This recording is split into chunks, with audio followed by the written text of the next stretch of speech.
Hi, it's me again.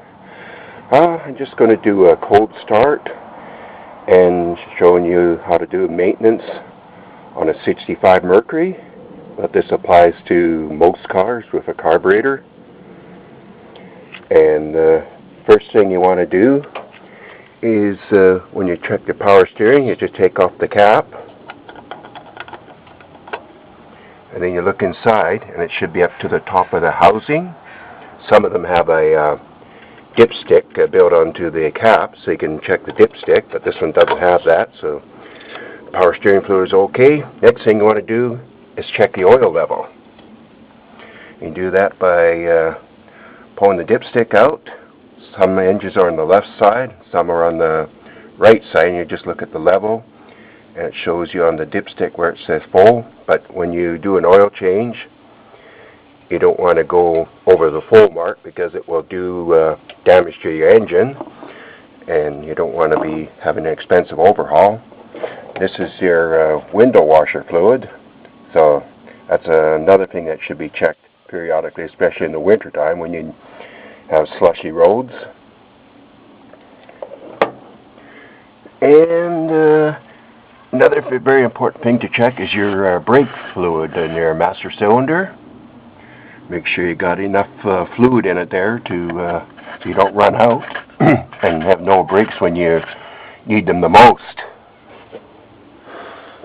Another thing you should check is your radiator level, and make sure you have enough antifreeze there, especially in the winter coming. It's probably hard to see in there, but it's full and it's got a 50-50 mixture of antifreeze and water. And another thing you want to check is your battery. Some batteries there, they have the removable caps, and the water level should be up to the full mark in the each cell. So there's 6 cells because each cell is for 2 volts, so this is a 12-volt battery. Some old cars had 6-volt batteries which had 3 cells. And another thing you want to do is check your transmission fluid, but you don't want to do that till the car is running because you want the fluid to run into the torque converter to get a proper reading on it. So I'll do that after I get the car running. So next thing you want to do is hook up the battery.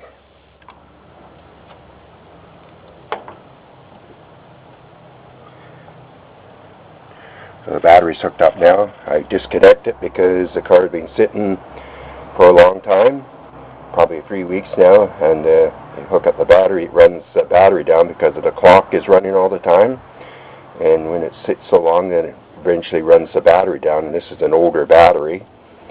It's probably about 7 or 8 years old now, but it still works good. Another thing you want to do when you park a car for winter, you got lots of gas in it there like I do, is put a fuel stabilizer in it, and it stabilizes the fuel so it doesn't go bad over the winter. So you just pour about half a bottle in for a full tank of gas. It tells you on there how much it treats, so like this one treats up to 150 liters, so that would be about half a bottle for this car because it's about a 16-gallon gas tank.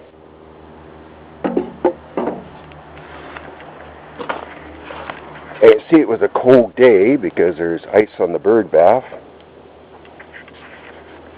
Next thing I'm going to do is get into the car and give it a start.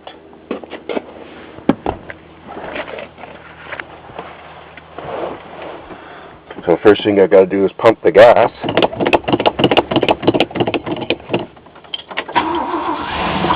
Oh, there it goes. How's that for an easy start?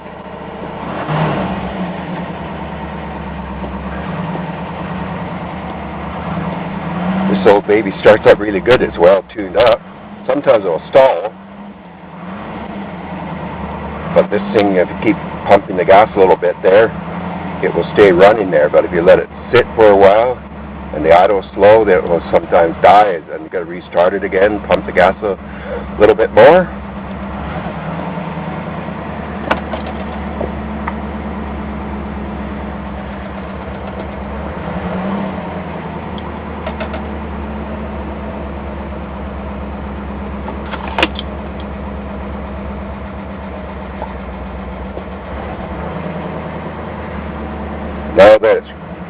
running good.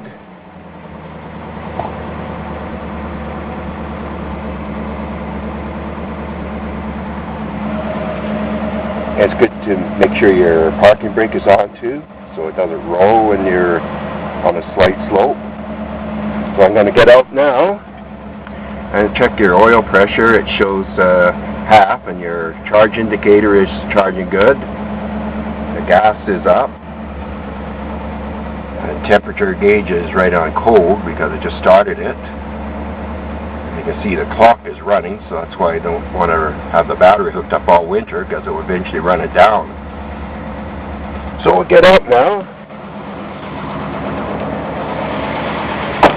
and check the transmission fluid.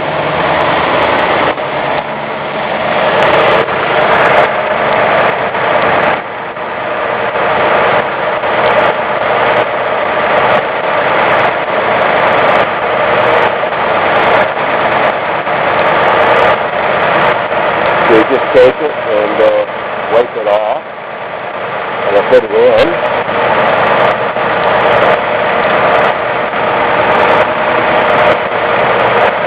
And then do another reading again, and it should be low like this is. And then eventually when our heats up to operating temperature, it should read up to the full mark, because the transmission fluid expands.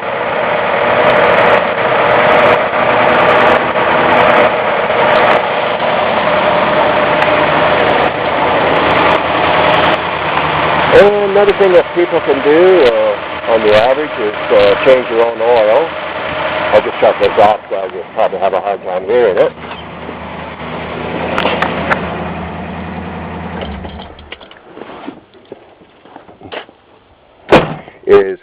I'm just going to say that people can change your own oil, which is quite easy to do, and I do my own oil changes. So you just get the car up onto a pair of good ramps, and then there's a drain plug at the bottom of the oil pan, and you just remove that, put a pan underneath, and then you just drain out the oil. And while you're at it there, you can get by a grease gun and grease your own fittings on the suspension, upper and lower control arms, and the tie rod ends.